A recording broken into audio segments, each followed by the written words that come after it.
오늘의 말씀은 출애굽기 34장 1절부터 17절까지 말씀입니다. 여호와께서 모세에게 이르시되 너는 돌판 둘을 처음 것과 같이 다듬어 만들라. 내가 깨뜨린 처음 판에 있던 말을 내가 그 판에 쓰리니 아침까지 준비하고 아침에 시내산에 올라와 산 꼭대기에서 내게 보이되 아무도 너와 함께 오르지 말며 온 산에 아무도 나타나지 못하게 하고 양과 소도 산 앞에서 먹지 못하게 하라. 모세가 돌판 둘을 처음 것과 같이 깎아 만들고 아침에 일찍이 일어나 그 두 돌판을 손에 들고 여호와의 명령대로 시내 산에 올라가니 여호와께서 구름 가운데에 강림하사 그와 함께 거기 서서 여호와의 이름을 선포하실세. 여호와께서 그의 앞으로 지나시며 선포하시되 여호와라 여호와라 자비롭고 은혜롭고 노하기를 더디하고 인자와 진실이 많은 하나님이라. 인자를 천대까지 베풀며 악과 과실과 죄를 용서하리라.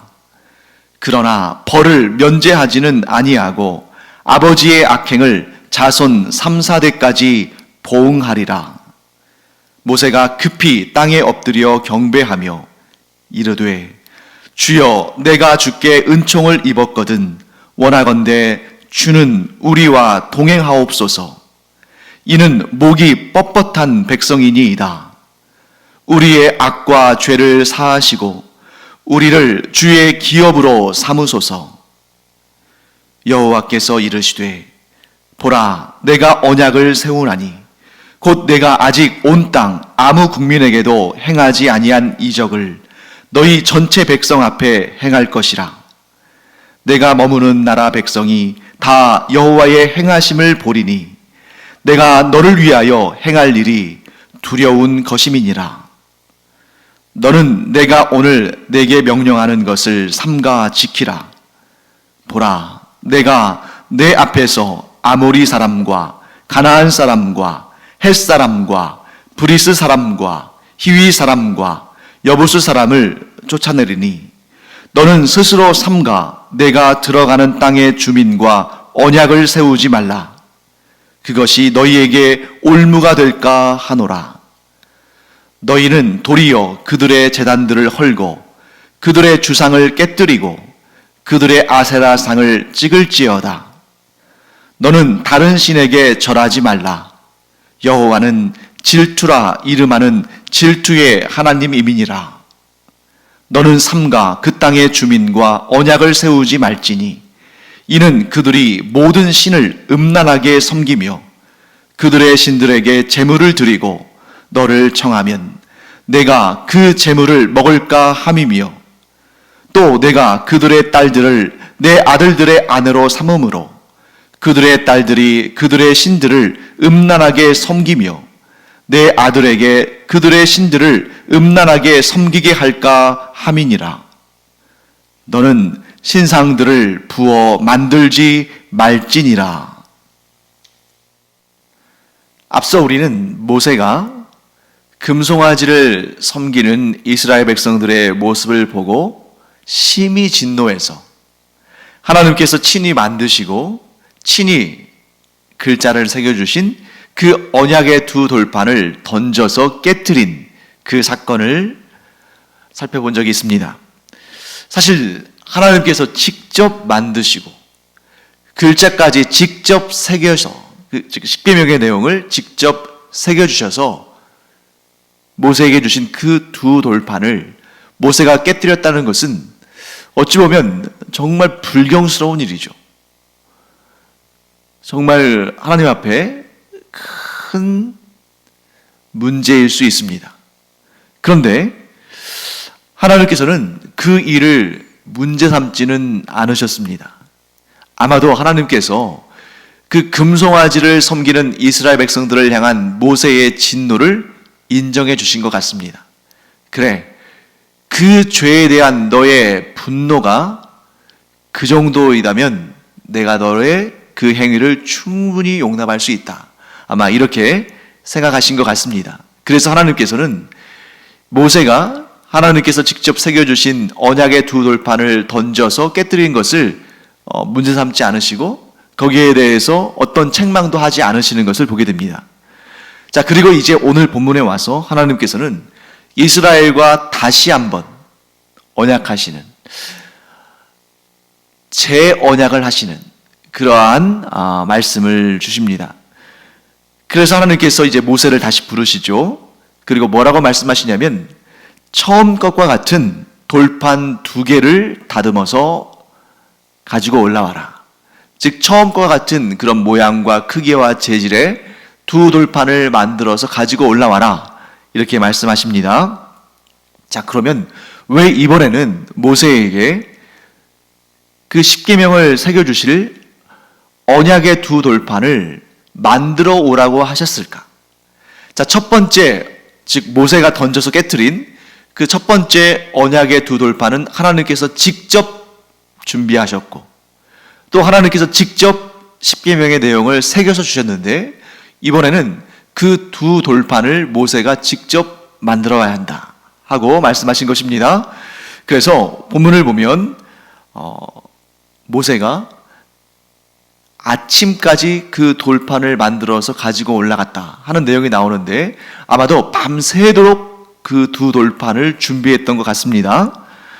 자, 그럼 왜 그럴까? 왜 하나님께서는 첫 번째 언약의 2 돌판을 주실 때에는 하나님께서 직접 그 2 돌판을 준비하시고 그 2 돌판에 직접 십계명의 내용을 새겨주셨는데 왜 두 번째, 즉 모세가 그 2 돌판을 깨트린 다음에 두 번째 언약의 2 돌판을 주실 때에는 그 언약의 2 돌판에 십계명을 새겨서 주실 때에는 왜 그 2 돌판을 모세로 하여금 만들어 오게 하셨을까? 오늘 본문에서 정확히 이렇다, 이것 때문이다, 이런 이유에서 그렇다 라고 말씀하지 않으시기 때문에 우리 추론할 수밖에 없죠. 그리고 추론이라는 것은 어디까지나 가능성의 문제지 그것이 맞다고 말할 수는 없는 것입니다. 하지만 추론을 해본다면 아마도 제 생각에는 하나님께서 모세가 그 첫 번째 언약의 2 돌판을 깨뜨렸으니까 그것을 만회할 수 있는 기회를 주신 것 아닐까. 자, 모세의 입장을 한번 생각해 볼까요? 하나님께서는 얼마든지 그 언약의 2 돌판을 다시 한 번 정도가 아니라 10번이고 100번이고 1000번이고 얼마든지 하나님께서는 그 언약의 2 돌판을 준비하셔서 거기에 하나님의 그 신령한 능력으로 십계명의 말씀을 얼마든지 새겨서 주실 수 있으십니다. 하지만 모세의 입장을 한번 생각해 보죠. 모세는 자기가 그 언약의 2 돌판을 깨뜨렸습니다. 물론 이스라엘 백성들이 금송아지 우상을 섬기면서 그 앞에서 제사를 드리고 노래하고 춤추고 뛰며 노는 모습을 보면서 얼마나 분노가 가득했던지 아마도 모세는 그 순간 그 죄를 저지른 이스라엘 백성들을 향한 하나님의 진노를 어느 정도는 공감했을 겁니다. 그래서 그가 그 언약의 2 돌판을 던져서 깨뜨릴 정도로 저런 죄악이라면 하나님과 언약을 맺을 수 없다 하는 그러한 의로운 분노가 일어났겠죠. 그래서 그 진노를, 그 분노를 참지 못하고 그 언약의 2 돌판을 던져서 깨뜨렸는데 그것이 계속 모세의 마음에 남아있지 않겠습니까? 하나님께서 친히 준비하신 언약의 2 돌판인데 하나님께서 친히 십계명의 내용을 새겨주신 2 돌판인데 내가 그것을 던져서 깨뜨렸다니 하고 계속해서 그 마음속에 아주 큰 부담감으로 남았을 텐데 하나님께서 너그러운 마음으로 이렇게 말씀하시는 거죠. 물론 하나님께서 얼마든지 다시금 그 언약의 2 돌판을 만드시고 준비하실 수 있으십니다만 모세에게 이렇게 회복의 기회를 주시는 것입니다.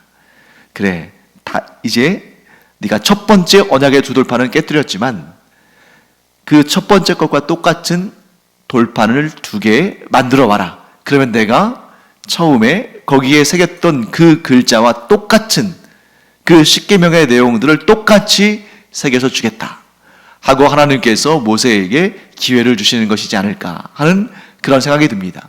그러면 그렇다고 해서 첫 번째 그 언약의 두 돌판을 깨뜨렸다는 그 사실이 없어지는 것은 아니지만, 그러나 하나님께 무엇이라도 내가 이렇게 잘못을 만회할 수 있는, 또 하나님께 기쁨으로 내가 헌신할 수 있는 그런 기회를 하나님께서 주셨구나 하는 생각으로 그래도 위로를 받지 않았을까 하는 생각이 듭니다.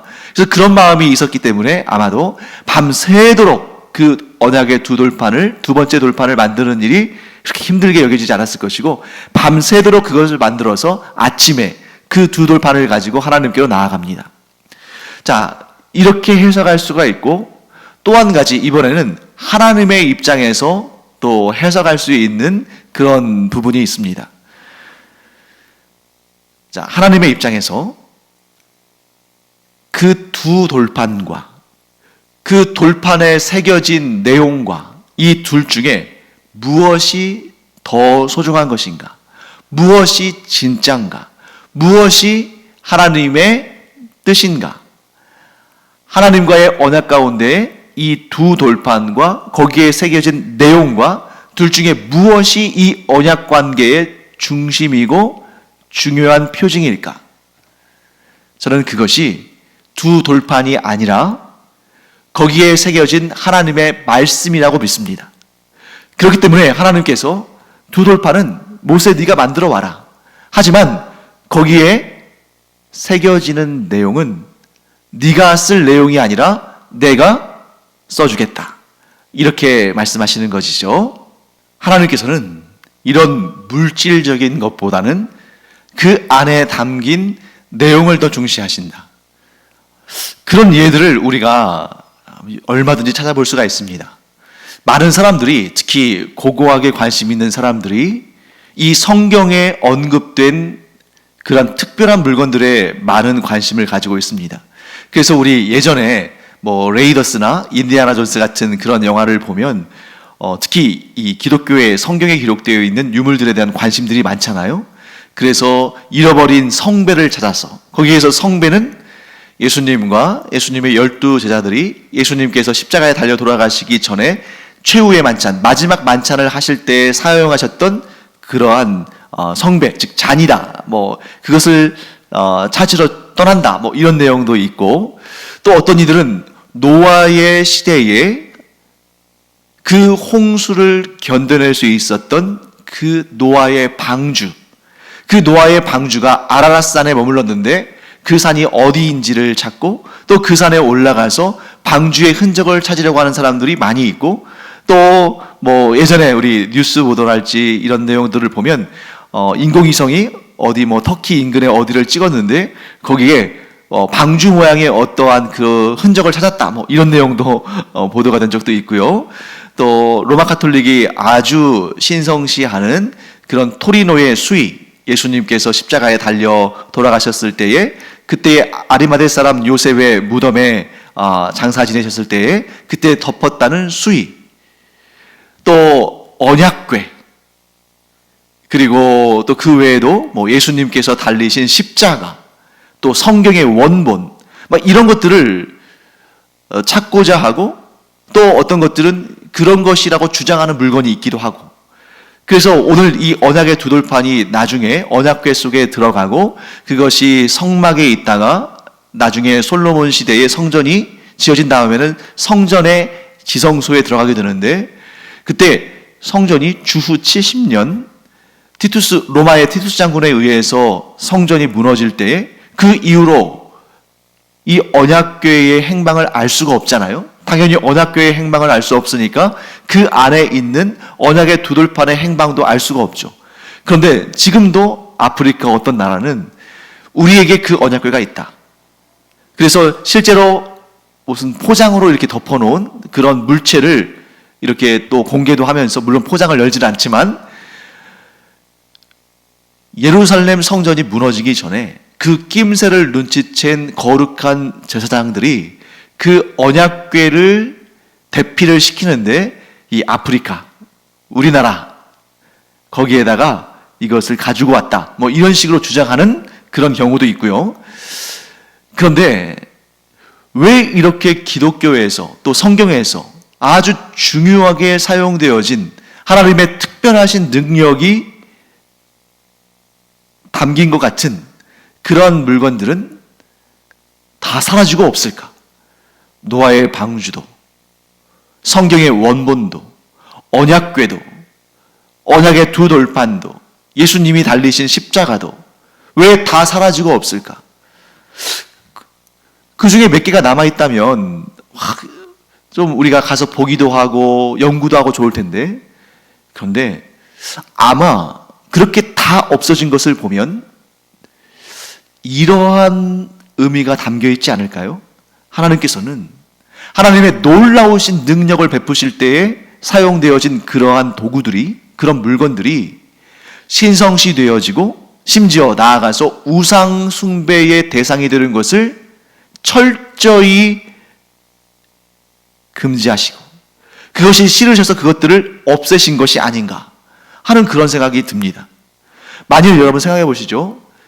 성경의 원본이 지금까지 남아있다거나, 그래서 지금 우리가 보고 있는 성경들은 전부 성경의 사본들을 우리가 취합해서 거기에서 가장 원본에 가까운 메시지들을 발견해 나가는 것이죠.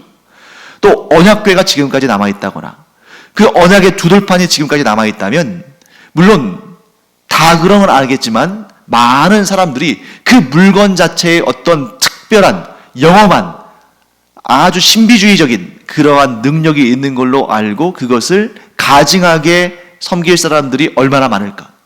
하나님께서 하나님의 귀한 역사에, 하나님의 그 귀한 능력에, 하나님의 그 귀한 계획에 소중한 도구로 사용하신 물건들인데, 그것을 사람들이 그 안에 있는 죄성의 발로를 통해서 우상숭배의 그러한 영적인 그러한 시험, 그런 유혹에 의해서 그런 하나님의 거룩한 도구로 쓰임받은 것들을 우상화시켜버린다면 그거야말로 최악인 거죠. 가장 안타까운 일입니다. 그래서 하나님께서 그 모든 것들을 다 사라지게 하신 것 아닐까 하는 그런 생각도 하게 됩니다. 그러므로 중요한 것은 무엇입니까? 그런 물건들이 중요한 것이 아니라 그런 손으로 만져지고 눈으로 보아지는 그런 것들이 중요한 것이 아니라 하나님의 말씀이다. 그래서 하나님의 말씀은 영영이 서리라. 그렇기 때문에 하나님께서 이 물건으로서의, 물체로서의 언약의 두 돌판은 모세 네가 깨뜨렸으니까 네가 한번 준비해봐라 하면서 모세가 회복될 수 있는 기회를 주시면서, 그러나 그 안에 담기는 메시지는 오직 하나님의 생명력 있고 능력 있는 말씀이기 때문에 그 말씀만큼은 하나님께서 직접 새겨주시는 그러한 방식을 취하지 않았을까 하는 그런 추측을 해봅니다. 이것은 저의 추측이기 때문에 맞을 수도 있고 맞지 않을 수도 있습니다. 그래서 오늘날 우리가 물질에, 물건에 우리의 마음을 두는 그런 일이 없기를 바랍니다. 그래서 물건이 마치 특별한 능력이나 특별한 권세가 있는 것처럼 거기에 특별한 의미를 부여하다가 하나님의 말씀과 하나님의 뜻을 놓쳐버리는 그런 안타까운 일은 행해서는 안 된다. 예를 들면 기독교의 분파들 가운데는 특별히 이러한 물건, 이러한 물질에 더 마음을 두고 하나님의 말씀보다 그런 것들을 쫓아가는 경우들을 간혹 보게 됩니다. 그래서 이 교회의 타락이 가장 극심했던 이 중세 로마 가톨릭에서 그때의 교회의 그 각 지역마다 성당이 있잖아요. 그런 성당들의 권력의 순위, 영향력의 순위, 그 각 성당의 가치를 평가하는 항목 중에 하나가 뭐냐면 성스러운 유물을 얼마나 많이 보유하고 있는가, 이런 거죠. 그러니까 성 베드로 성당이 그들에게 있어서 굉장히 가치 있고 또 굉장히 좀 권세 있는 그러한 성당으로 여겨지는 것은 그들이 최초의 교황이라고 주장하는, 예수 그리스도의 수제자라고 주장하는, 예수 그리스도의 수제자가 우리의 최초의 교황이 됐다라고 주장하는 그 베드로의 시신의 일부가 그곳에 남아있다 라고 주장하기 때문이죠. 뿐만 아니라 각지의 유명한 성당들은 저마다 성스러운 유물들 혹은 그들이 숭상하는 성인들의 신체 일부나 그들의 소장품들을 가지고 있습니다. 그래서 우리 성당에는 이것이 있어. 우리 성당에는 이 성인의 손가락이 있어. 우리 성당에는 이 성인이 늘 사용하던 묵주가 있어. 이런 식으로 서로 자랑하면서 누구가 더 크냐, 누가 더 신령하냐, 누가 더 거룩하냐 하는 것을 이렇게 비교하는. 그런데 그런 것을 가지고 서로 평가하고 키를 재고 다투다 보면 자연스럽게 어떻게 됩니까? 하나님의 말씀에는 집중하지 아니하고 하나님의 말씀보다 오히려 그러한 소위 말해서 성스러운 유물들, 이걸 성유물이라고 하는데 이런 성유물에만 마음을 두고 어떻게 해서든지 간에 싸우든지 돈을 주고 사든지 훔쳐오든지 간에 그런 성유물들을 서로 확보하고자 하는 것이 이 중세 타락한 로마 가톨릭 교회의 유행처럼 번지고 있었습니다.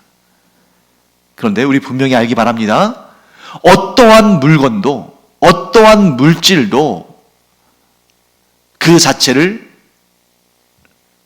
신령한 것으로 너무 지나치게 그 중요성을 강조하다가 우상 숭배하는 그러한 행위로 나아가서는 안 된다. 중요한 것은 하나님의 말씀이고 보이지 않으시는 하나님의 능력, 보이지 않는 하나님의 말씀, 보이지 않는 하나님의 거룩함, 우리는 그것을 바라보며 신앙생활을 하고 보이지 않으시는 하나님을 향해서 우리가 마음을 집중하고 경건한 예배를 드려야지, 그게 아니라 그럼 물건에 무슨 신령한 능력이 있는 것처럼 그런 물질에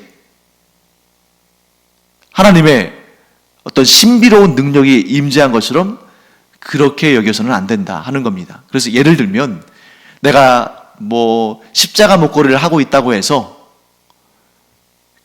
마귀가 나를 시험하지 못하거나 내가 악몽을 꿀 때 베개 밑에 성경책을 넣고 자면 악몽을 꾸지 않는다거나 이런 것은 매우 미신적이며 우상 숭배하는 사람들과 별 차이가 없는 생각이죠. 중요한 것은 무엇입니까? 하나님의 말씀, 그 말씀을 믿는 믿음, 또 그 믿음 가운데에 펼쳐지는 하나님의 놀라우신 은혜와 능력, 이것이지 그 십자가 상, 그 성경책, 즉 성경책 말씀 내용으로서의 성경책이 아니라 그 책으로서의, 물질로서의 성경, 그리고 이스라엘 현지에서 발굴한 그런 유물들, 특별히 신령한 사람이 기도해준 신령한 묵주나 십자가상이나 마리아상이나 이런 거에 능력이 있는 걸로 생각하는 것은 우상을 숭배하는 신앙이나 크게 다를 바가 없다. 사랑하는 성도 여러분, 하나님의 능력은 그 물질에 머무르는 것이 아니라 하나님의 말씀과 그 말씀을 믿는 믿음 위에 있다 하는 것을 우리가 꼭 기억하기 바랍니다. 자, 그 다음에 이제 하나님께서 모세를 부르셔서 파기된 언약을 다시 행하시는, 즉 재언약의 그런 순간이 나타납니다. 하나님께서는 모세가 돌판 둘을 가지고 시내산에 올라왔을 때에 그와 함께 언약을 다시 한번 체결하시는데, 재언약의 그러한 시간을 가지시는데, 그때 그 누구도, 심지어 가축들조차도 그 산, 하나님의 임재하심이 있는 그 산에 가까이 오지 못하게 하셨습니다. 왜 그랬습니까? 이미 한번 경험이 있잖아요. 가증하고 부정한 일을 행한 자들에게 대한 하나님의 엄중하고 무서운 심판이 임할 뻔했기 때문에 그런 위험성을 원천적으로 배제하시고 그런 위험을 원천적으로 막으시기 위해서 그렇게 하신 것이죠. 그만큼 이 재언약의 순간은 다시 실수하면 안 되는 굉장히 중요한 순간인 것입니다. 그때 여호와 하나님께서는 모세 앞으로 지나가시면서 이렇게 선포하시죠. 6절과 7절 말씀인데요, 제가 읽어보겠습니다. 여호와께서 그의 앞으로 지나시며 선포하시되 여호와라 여호와라, 자비롭고 은혜롭고 노하기를 더디하고 인자와 진실이 많은 하나님이라. 인자를 천대까지 베풀며 악과 과실과 죄를 용서하리라. 그러나 벌을 면제하지는 아니하고 아버지의 악행을 자손 3, 4대까지 보응하리라. 자, 이 말씀에서 우리가 하나님에 대해서 아주 정확하게 알 수 있는 내용이 등장합니다. 그것은 뭐냐면 마치 모순처럼 보이지만 하나님께서는 이 두 가지를 모두 조화롭게 가지신 분인데, 하나는 인자와 자비와 긍휼, 곧 사랑이 넘치시는 분이시다. 그래서 또 한 가지는 뭐냐면 죄를 가만히 놔두시지 않으시는 공의로우신 하나님, 그 죄에 대해서는 반드시 책임을 물으시고 그 대가를 치르게 하시는 공의의 하나님이시다. 그런데 이 두 가지는 마치 모순과 같은 거죠. 여러분, 모순 아시죠? 모순이라는 단어가 하나는 창, 하나는 방패인데, 세상에서 가장 날카로워서 뭐든지 뚫을 수 있는 창과 세상에서 가장 강해서 무엇이든지 막아낼 수 있는 방패가 만났을 때, 이 둘이 서로 부딪힐 때 누가 이길 것인가? 이게 바로 모순이죠. 그런데 하나님께서는 이 두 가지의 세상 사람들이 볼 때에는 모순적인 두 가지를 하나님을 설명하실 때 말씀하셨습니다. 하나는 죄를 사하시고 자비와 긍휼과 사랑으로 덮으시는 그 하나님의 성품, 자비와 사랑의 하나님의 그 성품을 설명하시고, 그 다음에는 죄는 반드시 그 대가를 물으시고 반드시 그 죄값을 치르게 하시는 하나님의 공의를 설명하십니다. 하나님의 공의와 하나님의 사랑, 하나님의 공의와 하나님의 자비, 이 두 가지가 어떻게 조화될 수 있을까?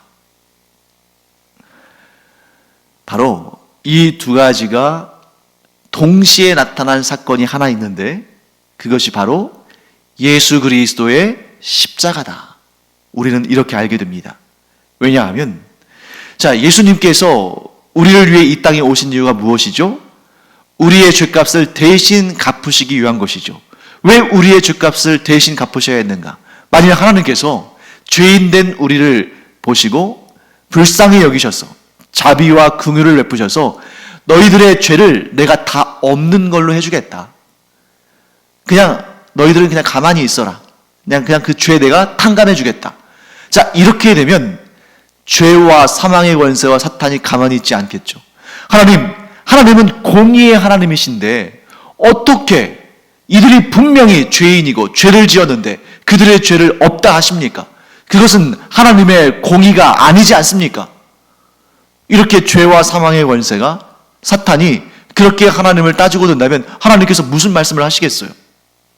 하나님은 공의의 하나님이신데, 그래서 하나님께서는 공의를 이루시기 위해서 죄값을 갚으시는데 동시에 자비와 긍휼과 사랑이 넘치시는 하나님의 본성이 어떻게 나타났냐면, 그 죄값을 우리에게, 죄인인 우리가 그 죄값을 갚도록 하신 것이 아니라 하나님, 사랑이신 하나님께서, 성자 하나님께서 우리의 죄값을 대신 갚으시고 그 죄값을 갚으심으로 이루신 그 의를 우리에게 전가하심으로 우리가 죄 용서를 받고 죄 없다 여기심을 받고 의는, 즉 의롭다 여기심을 받게 된 것입니다. 즉 하나님의 사랑과 하나님의 공의가 동시에 이루어진 것은 하나님의 희생을 통해서, 즉 성자 예수 그리스도, 성자 하나님의 십자가의 죽으심을 통해서 우리 안에서 이루어졌다 하는 것입니다. 자, 하나님은 공의의 하나님이시면서 동시에 사랑의 하나님이시다.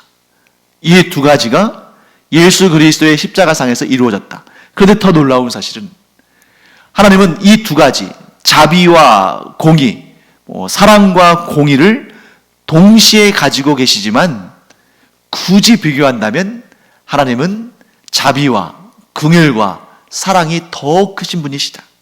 바로 이 사실이 우리에게 소망이 되는 것입니다.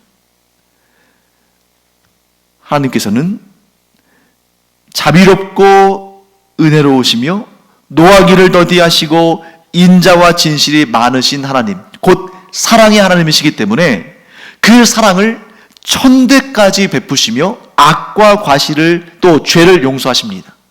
그러나 공의의 하나님이시기 때문에 그 죄에 대해서는 반드시 벌을 내리시는데, 벌을 오늘 본문의 말씀대로라면 벌을 면제하지는 않으시는데 그 아버지의 악행을 자손 3, 4대까지 보응하신다. 자, 은혜는 천대까지 내리시고 사랑의 은총은 천대까지 내리시고 그 죄에 대해서는 3, 4대까지 보응하신다. 그러면 이게 한 300배 정도, 그렇죠? 이제 이 말씀 그대로 문자적으로 해석한다면, 비율로 본다면 한 300배 정도의 차이로 공의보다 사랑을 더 베푸신다. 이것이 바로 우리에게 대한 하나님이 주시는 최고의 복음이다. 만일 하나님께서 이와 같이 공의와 사랑이 풍성하신 하나님이신데 사랑과 공의가 1대1의 비율이라면 우리는 마음이 좀 안심이 안 될 수도 있을 것 같아요. 그런데 공의보다 사랑을 300배 이상으로 더 베푸시는 하나님이시기 때문에 우리가 참된 안식을 누릴 수 있고 그 하나님 안에서 계속적으로 우리가 은혜와 자비와 긍휼을 얻고 있다. 이렇게 우리가 볼 수 있는 것입니다. 사랑하는 성도 여러분, 오늘 본문의 말씀에 하나님께서 하나님을 이렇게 소개하십니다. 나는 질투하는 하나님이다. 자, 이 질투하는 하나님에 대해서 이 질투라는 말은 그렇게 긍정적으로 들리지 않습니다만 하나님께 있어서의 질투는 너무도 우리에게 행복하고 소중한 복음 중의 복음입니다. 이 질투가 뭐예요? 내가 나에게 속한 자들을 사랑하는데 절대 뺏기지 않을 그런 마음을 가지고 사랑한다. 이게 바로 질투라는 표현으로 설명되어지는 하나님의 성품입니다. 자, 하나님께서 우리를 사랑하시는데 어떻게 사랑하신다고요? 질투하시기까지. 그런데 왜 질투하십니까? 뺏기지 않으려고. 나에게 속한 나의 사람들, 나의 백성들, 나의 자녀들을 나는 결코 우상과 이 세상의 죄악들에게 뺏기지 않겠다. 나는 그 백성들을 두고 이 죄악과 우상 숭배와 사탄과 죄와 사망의 권세에 절대로 빼앗기지 않는 그런 마음을 지니고 있다. 이게 바로 하나님이 스스로를 나는 질투하는 하나님이다 라고 말씀하시는 그 뜻입니다. 사랑하는 성도 여러분, 하나님은 우리를 두고 세상과 질투의 싸움을 행하시는데 그 하나님의 싸움은 반드시 하나님께서 승리하십니다. 하나님을 이길 대상이 없기 때문이죠. 하나님은 이처럼 질투하시기까지 우리를 사랑하신다. 그러므로 우리가 그 하나님의 사랑을 참으로 감사히 받고 결코 그 사랑을, 우리의 사랑을 하나님이 아닌 다른 대상에게 돌리지 않는, 그래서 하나님과의 그 사랑의 관계가 더욱더 풍성해지는 우리 모두가 되기를 간절히 축원합니다. 기도하겠습니다. 하나님 감사합니다. 하나님은 공의와 사랑의 하나님이신데 그 중에 저희들을 향한 사랑의 크기가 더 크시다는 사실, 또한 저희를 두고 세상과 질투하시기까지 저희를 사랑하시고 결코 빼앗기지 않겠다고 말씀하시는 그 하나님의 말씀에 감사를 드립니다. 이 말씀 붙들고 오늘도 오직 하나님만 섬기며 하나님과 이 사랑의 관계가 계속되어지는 저희들의 삶이 되게 하여 주시옵소서. 감사드리며 예수님의 이름으로 축복하며 기도합니다. 아멘.